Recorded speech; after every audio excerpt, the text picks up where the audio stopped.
Biological warfare. The use of harmful biological agents like bacteria, viruses, or toxins as weapons has a long and dark history. While modern understandings of germ theory were not developed until much later, the use of biological agents in warfare dates back centuries. One of the earliest recorded instances of biological warfare took place in 1346 during the siege of the Crimean city of Caffa, now Feodosia, Ukraine, involving the use of plague-infected bodies. The city of Caffa was a bustling trade hub in the 14th century, strategically located on the Black Sea. At the time, it was controlled by Genoese merchants and became a focal point in the conflict between the Genoese and the Mongol Empire, ruled by the Golden Horde. The Mongol forces, led by Yani Beg, laid siege to the city in 1346. However, during the siege, the Mongol army was struck by an outbreak of the bubonic plague, the same deadly disease that would soon cause the Black Death in Europe. Rather than retreat, the Mongols decided to use their misfortune as a weapon. According to historical accounts, particularly from the Genoese chronicler Gabriel de Musy, the Mongols catapulted the bodies of their soldiers who had died from the plague over the walls of Caffa.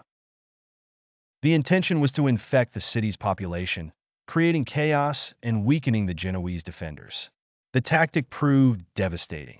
Soon after the diseased bodies were hurled into the city, the plague began to spread among the population of Caffa. Panic ensued, and many of the Genoese traders fled the city by ship, unknowingly carrying the plague with them. These ships arrived in ports across Europe, including in Italy, Sicily, and France, contributing to the rapid spread of the Black Death that would wipe out an estimated 25 to 50 million people in Europe over the next several years. The Siege of Caffa is widely considered one of the earliest documented cases of biological warfare. While the Mongols may not have fully understood the science behind disease transmission, they recognized the potential of using infected corpses to devastate their enemies. This event not only altered the course of the conflict in Caffa, but also had far-reaching consequences, as it may have played a role in bringing the Black Death to Europe. The use of biological agents in warfare has always carried significant risks, not only to enemies but also to those deploying the agents.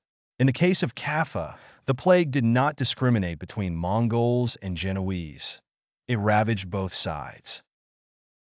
Today, biological warfare is considered illegal under international law. As codified by the Biological Weapons Convention of 1972, which prohibits the development, production, and use of biological agents as weapons. However, the Siege of Caffa serves as a stark reminder of the devastating impact biological warfare can have on human populations. The first recorded use of biological warfare during the Siege of Caffa in 1346 marks a grim chapter in human history.